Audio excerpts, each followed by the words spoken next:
principio ya discutimos la necesidad de definir unas nuevas cantidades que se llaman vectoriales para identificar ciertas cantidades físicas o variables físicas a las que no les alcanza con que digas de qué tamaño son, es decir, no les alcanza con que indiques su magnitud, sino que además necesitan que precises cuál es el sentido y la dirección en la que se mueven o se dirigen para tener toda la información requerida. Entonces, estas cantidades se llaman cantidades vectoriales y les llamaremos vectores fundamentalmente. Sin embargo, tenemos que decir cómo se llaman las otras cantidades que hemos usado hasta ahora. Esas cantidades a las que les alcanza con que digas nada más su magnitud para quedar completamente determinadas, se llaman escalares. Y tenemos varios ejemplos de cantidades escalares. Por ejemplo, una cantidad escalar es el tiempo, la distancia,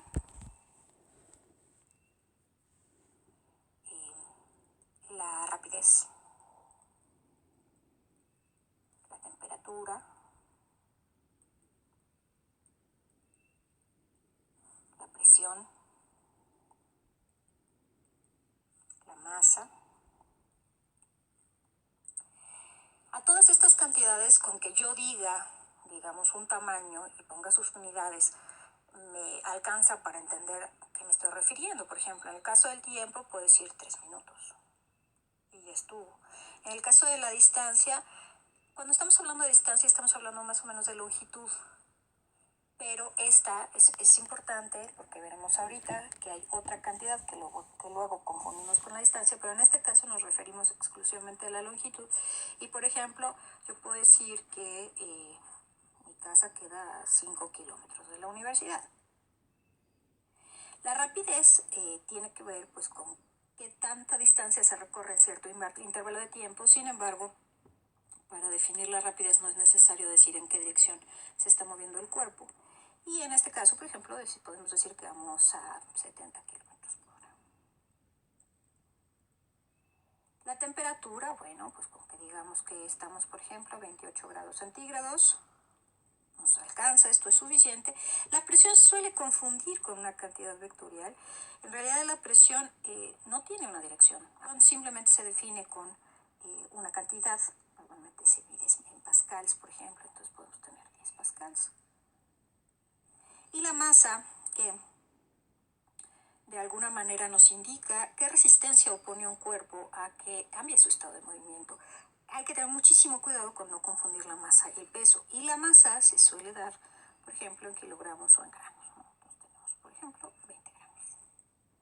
Y ya estuvo. Todas estas cantidades están completamente determinadas por el simple hecho de dar su magnitud. Sin embargo, vimos que eso no pasa con todas las cantidades que nos pueden interesar. Y aquí, entonces, vamos a recordar un poco de lo que vimos en los videos anteriores, donde si teníamos a alguien, por ejemplo, tenemos aquí a una persona, ¿ok? Y yo le decía, da 3 pasos. Estos 3 pasos, en realidad, generaban todo un círculo alrededor de esta persona. Y podría darlos en esta dirección, o podría darlos en esta dirección, o en cualquier otra dirección. Sin embargo, para entender verdaderamente hacia dónde se tenía que desplazar, necesitamos, además del tamaño, indicar hacia dónde apunta. Por esa razón, las cantidades vectoriales o los vectores se representan con una flechita, porque la flechita es la mejor manera de resumir toda la información que necesitamos poner en una sola imagen, por decirlo de algún modo, ¿ok? Entonces, el desplazamiento es una cantidad vectorial y no hay que confundirlo con la distancia. Vamos a poner aquí ejemplo, desplazamiento. El desplazamiento se suele representar con la letra D y todas las cantidades vectoriales se representan, lo voy a escribir aquí en grande para que no quepa la menor duda. Si este es un vector B, le ponemos arriba una flechita. La flechita siempre apunta a la derecha por convención, es como que el acento en español va así. No se hagan bolas de que si va para el otro lado hay que ponerle así, no es necesario. Y todas las cantidades vectoriales se van a representar con la letra y con la flechita esta que se pone hacia arriba. ¿Ok? Ahora, el desplazamiento, entonces quedamos que es una cantidad vectorial. También vimos que, por ejemplo, para mover una mesa, supongamos que tengo aquí una mesa, y quiero moverla de lugar, entonces una persona tendría que aplicar una fuerza, pero depende de qué quiera hacer. La fuerza va a apuntar en una dirección o en otra. Por ejemplo, en este caso, esta persona puede estar aplicando una fuerza hacia acá. Pero también es posible que esta persona, en vez de empujar, decida jalar la mesa, ¿no?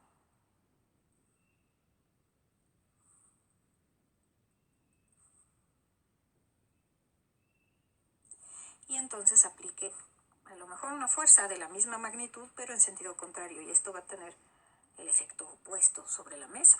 Entonces la fuerza también es una cantidad vectorial y se representa con una F y una flechita arriba. Otra cantidad que resulta ser vectorial es la posición. Esto tiene que ver con lo que discutimos en la cocina de las jirafas. Estaba, digamos, aquí la cocina, ¿no? Aquí está la puerta.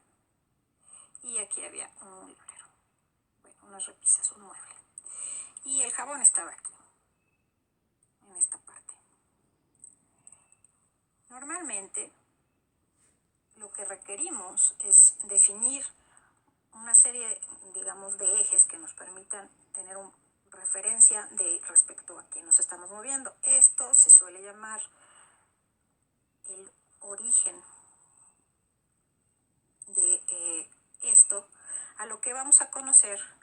Este dibujito aquí representa un sistema de referencia en coordenadas cartesianas.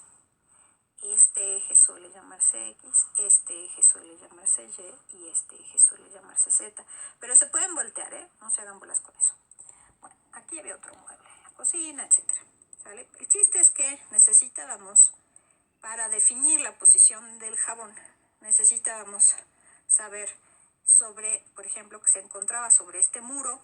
Eso ayudó.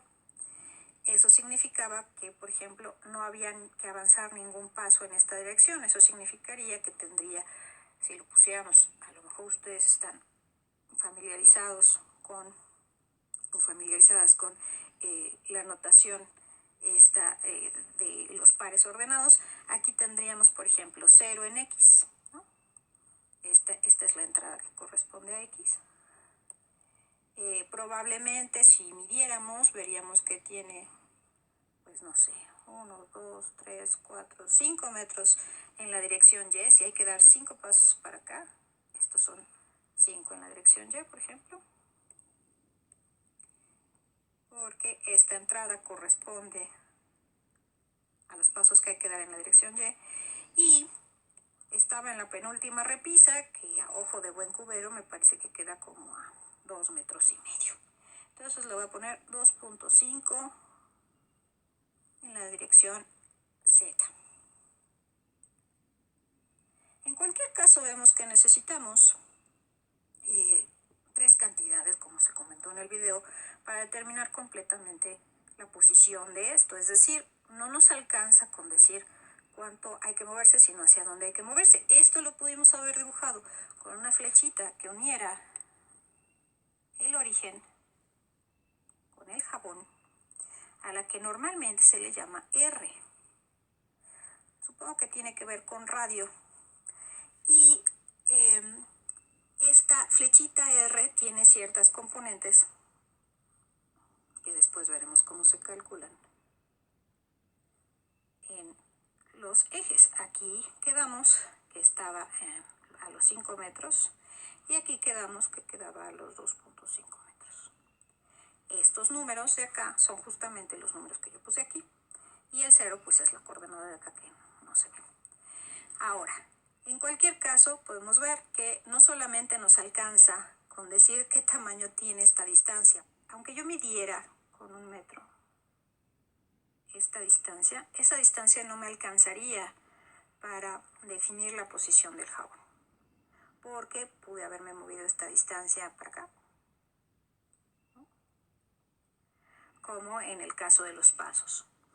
Y puedo trazar un montón de puntos que quedan a esa distancia, pero necesito saber exactamente, por ejemplo, en este caso, la distancia y el ángulo al que está inclinado esta flechita para saber la posición. Esta es otra manera de definir los vectores. A veces se ponen así y a veces lo que hacen es darte el tamaño de R y los ángulos que lo definen. Necesitas en cualquier caso 3 cantidades. Entonces la fuerza es otra cantidad vectorial. A continuación quiero que veamos las correspondencias que existen de alguna manera entre ciertas cantidades escalares y ciertas cantidades vectoriales.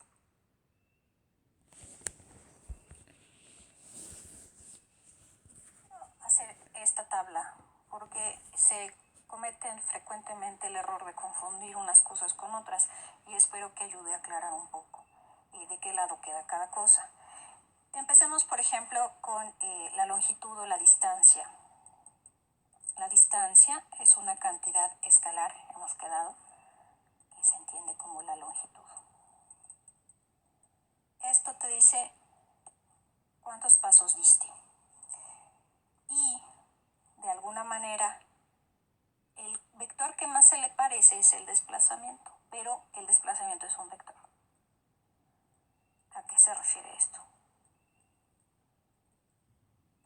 El desplazamiento te dice cuánto te moviste, como la distancia, pero además te dice hacia dónde te moviste. Por esa razón es un vector. También está la rapidez. La rapidez te dice cuántos metros recorriste, por ejemplo, en cada segundo. Esa es una opción, o cuántos kilómetros por hora, ¿no? Pero no te dice en qué dirección apunta ese movimiento. Y la velocidad te dice en qué dirección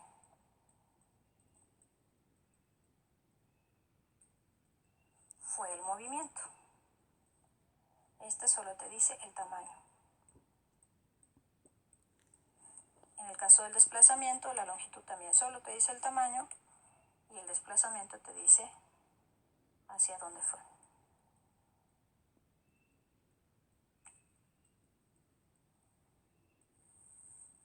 ¿Okay? Luego, otra cosa que tendemos a confundir es la masa con el peso. La masa es una cantidad que te dice cuánto te cuesta mover un cuerpo por la misma construcción que tiene el cuerpo. Pero el peso es una fuerza, la masa no, el peso sí. El peso es una fuerza. Esta fuerza, como veremos más adelante, no solamente depende de la masa, sino también depende de la aceleración de la gravedad. Por esa razón, el peso no vale igual en cualquier planeta, porque la aceleración gravitacional no es igual en cualquier planeta. Sin embargo, la masa sí, la masa vale lo mismo donde quiera que te pares, ¿okay? El peso además apunta hacia donde te está jalando la gravedad, que siempre es hacia el centro del cuerpo que te atrae, es decir, hacia el centro de la Tierra, por ejemplo. Y la masa no apunta a ningún lado, la masa solo es un número. El peso, vamos a escribirlo aquí, apunta en la dirección de la fuerza de gravedad. Porque el peso es justamente la fuerza de gravedad ejercida sobre un cuerpo bruto. Estas son fundamentalmente las cantidades que me interesa que distingan para no confundirse cuando tengamos que discutir cuestiones escalares y cuestiones vectoriales.